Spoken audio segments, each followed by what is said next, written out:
Баршаңызға сәлем, Гүлдер әлемі каналына қош келдіңіздер. Бүгінгі видеода күзге қарай күн ысыған кезде біздің үйдегі гүлдеріміз сол температураның ауысқанына байланысты стресске түсіп, жапырақтар сарғайып, әсіресе жаздың күндері күн ысыған кезде өте солыңқы болып, жаңағы кәдімгі настроениесі жоқ адамдар секілді өсу процесі баяулап кетеді. Тіптен гүлдеп тұрған гүлдеріміздің бутондары мүжірайып, ұштары қарайып, сол ыстыққа шыдай алмайды. Сондай кездерде қандай препараттарды пайдалансаңыздар, гүлдер көбінше стресске түспейді және сондай ауаның ауысуына байланысты стресстен шығуына өте оңай көмектесетін бір препаратты қазір қалай жасаймыз, қалай береміз, барлығын осы видеода айтамын.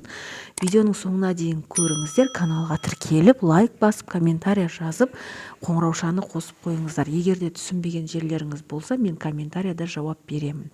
Маған беймарал сұрақ қойып жаза берсеңіздер болады.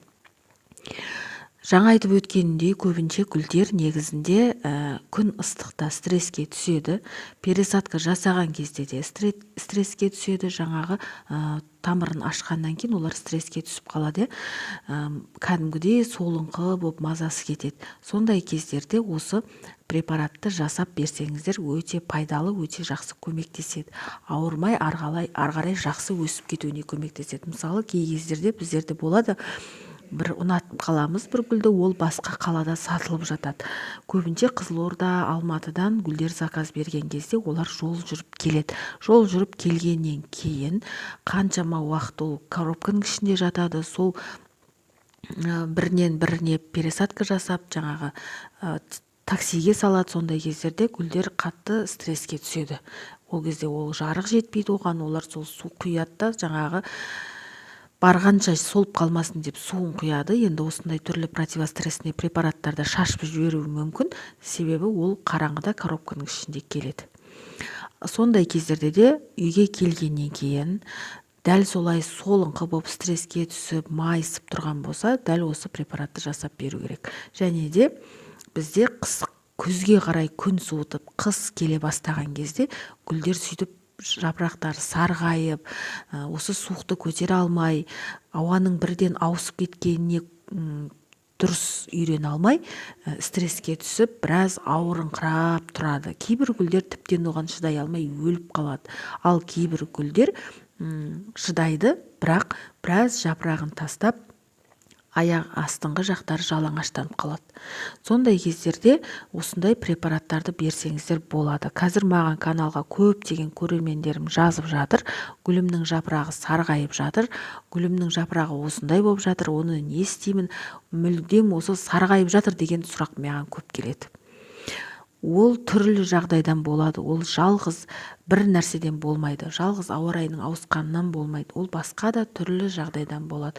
Мысалы, теплый полдың үстіне көбінше үлкен горшок, үлкен гүлдерді біз үйде қазір барлығының үйінде теплый пол бар шығар деп ойлаймын. Ол теплый полдың үстіне қойғаннан да болады. Себебі ыстық астынан ұрып тұрған кезде ол дұрыс болмайды. Ол деген уже топырақты тез кептіріп тастайды. Ол біз су құйғаннан кейін топырақта өзі орнынша ылғал болып тұру керек тамырда.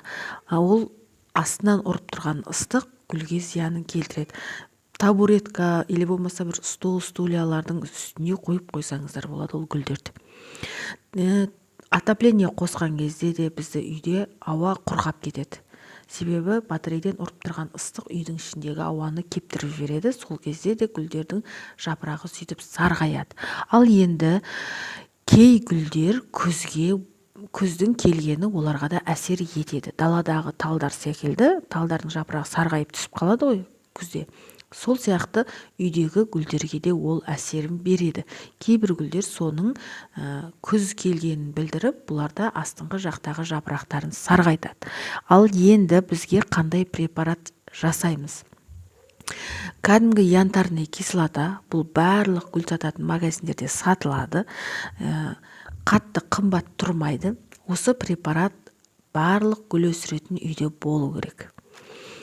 Гүлдердің стресстен шығуына өте жақсы көмектеседі. түрлі ауруларға қарсы тұруына көмектеседі. Тіптен пересадка жасаған кезде осы препаратты құйып қойсаңыз болады тамырына. Өте пайдалы. Жаңағы гүліңіздің сол топыраққа үйренісуіне жақсы көмектеседі. Кәдімгі осы порошок күйінде келеді. Осында янтарный кислотаны аласыз. Бұл өзі құрамында осы пакеттің ішінде 5 грамм ұнтақ болады. 5 грамм ұнтақты кәдімгі 5 литр суға араластыруымыз керек. Ал енді біз бірінші бұны бір кішкене 1 литр болмаса жарты литр жылы суға жақсылап ерітіп алуымыз керек. Су обязательно жылы болу керек. Ол жылы суға жаңағы 5 грамм янтарный кислотаны төгесіз ұнтақты. Сөйтіп оның үстіне осы барлық аптекада табылады глюкоза таблеткасы. Осы бір таблетканы қосасыз. Екеуін жақсылап араластырасыз. 20 минутқа қойып қоясыз. 20 минутқа қойып қойғаннан кейін таблетка ериді. Глюкоз жаңағы янтарный кислотаның да ол да кристаллик сияқты болып келеді. Сол да ериді. Ерігеннен кейін оны жақсылап араластырасыз. Кәдімгі бөлме температурасында тұрған 5 литр суды аласыз. Ол су тікелей хлорланған, кәдімгідей колонкадан құйып ала салмайсыз. Бір күн, 2 күн тұрған, беті ашылып, тұндырылған су болу керек. Осы араластырған заттарымызды, жаңағы айтты ғой, жылы суға араластырып алу керек деп. Сол жылы суды 5 литр суға қосасыз. Бәрін жақсылап араластырып болғаннан кейін кәдімгі ампула болады. B12 витамин. Біз өзіміз ауырған кездерде осы витаминді салдырып жанбастан емделеміз. Бұл гүлдерге де өте керемет әсер береді. Кәдімгідей гүлдеп тұрған гүлдерге берсеңіздер де, басқа да гүлдемейтін гүлдерге берсеңіздер де өте жапырағы қанық, жасыл болып, жалтырап, әдемі болып өсетін болады.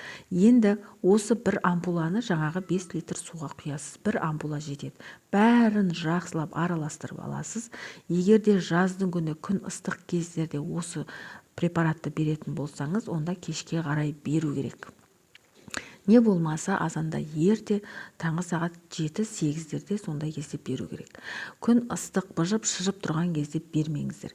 Барлық гүлдерге жарай береді. Негізінде кәдімгі тыңайтқыш ретінде айына 1 рет гүлдерге пайдаланып отырсаңыздар өте керемет болады. Негізінде ауырып, жаңағыдай болып стресске түсіп, солып, сөйтіп тұрған кезде берсеңіздер, сол аурудан, сол стресстен ертерек жақсы оңай шығуына жақсы көмектеседі. Тіптен үйлеріңізде осындай тамырлатып атқан гүлдеріңіз болса, топыраққа тамырлатып атқан гүлдеріңіз бар болса, ол тамыр ашқан болса, тамыр ашып, жаңадан осындай жапырақ шығарып, стрелка шығарып келе жатса, осыларға да құйсаңыздар керемет өсетін болады. Болашақта иммунитеті жақсы болып өсуге жақсы көмектеседі. Қыстың қатты суығынан, жаздың қатты ыстығынан, стресстен шығып гүлдерге жақсы көмектесетін препарат дәл осы. Пайдаланып көріңіздер.